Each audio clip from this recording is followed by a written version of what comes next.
Sheikh ഹസീനയെ India ബംഗ്ലാദേശിന് കൈമാറുമോ എന്നത് വലിയ ചോദ്യമായി നിൽക്കുകയാണ്. ഔദ്യോഗിക കുറിപ്പിലൂടെ ഹസീനയെ വിട്ടു നൽകാൻ അഭ്യർത്ഥിച്ച ശേഷം അനുകൂലമായ മറുപടിയൊന്നും ഉണ്ടായില്ലെങ്കിൽ മറ്റു നടപടികളിലേക്ക് കടക്കാനാണ് ബംഗ്ലാദേശിന്റെ തീരുമാനം. രണ്ട് അയൽ രാജ്യങ്ങളും തമ്മിൽ 2013 ഒപ്പുവെച്ച കുറ്റവാളി കൈമാറ്റ ഉടമ്പടിയിലെ ആർട്ടിക്കിൾ 10(3) 2016 ഭേദഗതി ചെയ്തിരുന്നു. കുറ്റവാളികളെ വേഗത്തിൽ കൈമാറണമെന്നതിനെ സംബന്ധിച്ചായിരുന്നു ഈ ഉടമ്പടി. ബംഗ്ലാദേശും ഇന്ത്യയും തമ്മിൽ ഒപ്പുവെച്ച കുറ്റവാളി കൈമാറ്റ ഉടമ്പടിയിൽ സമയപരിധിയെക്കുറിച്ച് പരാമർശമില്ലാത്തതിനാൽ ന്യൂഡൽഹിയിൽ നിന്നുള്ള തീരുമാനം വരുന്നതുവരെ കാത്തിരിക്കുകയേ ബംഗ്ലാദേശിന് വഴിയുള്ളൂ. ഡിസംബർ 23 ഒരു കുറിപ്പിലൂടെ നടത്തിയ ഹസീനയെ കൈമാറണമെന്ന ബംഗ്ലാദേശിന്റെ അഭ്യർത്ഥനയോട് ഔദ്യോഗികമായി പ്രതികരിക്കുന്നതിൽ നിന്ന് ഇന്ത്യ വിട്ടുനിൽക്കുകയാണ്.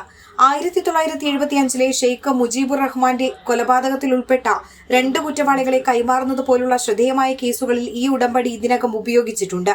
ഈ ഉടമ്പടി ഉപയോഗിച്ച ഷെയ്ഖ് ഹസീനയെ കൈമാറ്റം നടത്താനാണ് ബംഗ്ലാദേശ് ശ്രമിക്കുന്നത്. ഹസീനയെ ഇന്ത്യ തിരികെ നൽകാൻ ഉദ്ദേശിക്കുന്നില്ല എന്നാണ് ബംഗ്ലാദേശ് സർക്കാരിന്റെ ഉപദേഷ്ടാവ് മഹ്ഫൂജ് ആലം മാധ്യമപ്രവർത്തകർക്ക് നൽകിയ മറുപടി. വളരെ ഗൌരവമേറിയ വിഷയമായതിനാൽ വിഷയത്തെ നയതന്ത്രപരമായി കൈകാര്യം ചെയ്യാനാണ് ബംഗ്ലാദേശിന്റെ തീരുമാനം. അല്ലാത്തപക്ഷം ഇരു രാജ്യങ്ങളും തമ്മിലുള്ള ബന്ധത്തിൽ ഗുരുതരമായ പ്രശ്നങ്ങൾ ഉണ്ടാകും.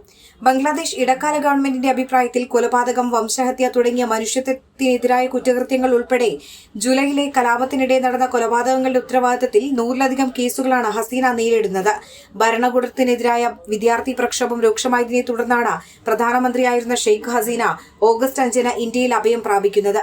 ഓഗസ്റ്റ് 5 ഹസീനയുടെ ധാക്കയിലുള്ള ഔദ്യോഗിക വസതിയായ ഗാന ഭവനിലേക്ക് ജനക്കൂട്ടം ഇരച്ചുകയറുന്നതിന് തൊട്ടുമുൻപ് സഹോദരി ഷെയ്ഖ് റഹനയും ചില സഹായികളും തിടുക്കത്തിൽ ഒരു സൈനിക വിമാനത്തിൽ കയറി ന്യൂഡൽഹിക്കടുത്തുള്ള ഹിൻഡണിലെ ഇന്ത്യൻ വ്യോമസേനാ താവളത്തിലേക്ക് പറക്കുകയായിരുന്നു.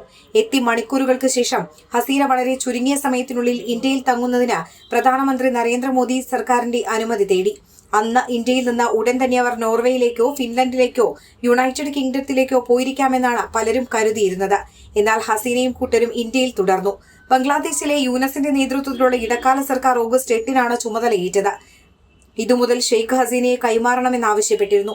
ഡിസംബർ 9 ഇന്ത്യൻ വിദേശകാര്യ സെക്രട്ടറിയുടെ വിക്രം മിശ്രയുടെ ധാക്ക സന്ദർശന വേളയിൽ ഹസീനയുടെ ഇന്ത്യയിൽ നിന്നുള്ള പ്രസ്താവനകളിൽ ബംഗ്ലാദേശ് ഇടക്കാല സർക്കാർ അതൃപ്തി പ്രകടിപ്പിക്കുകയും വിട്ടുനൽകണമെന്ന അഭ്യർത്ഥന ആവർത്തിക്കുകയും ചെയ്തു.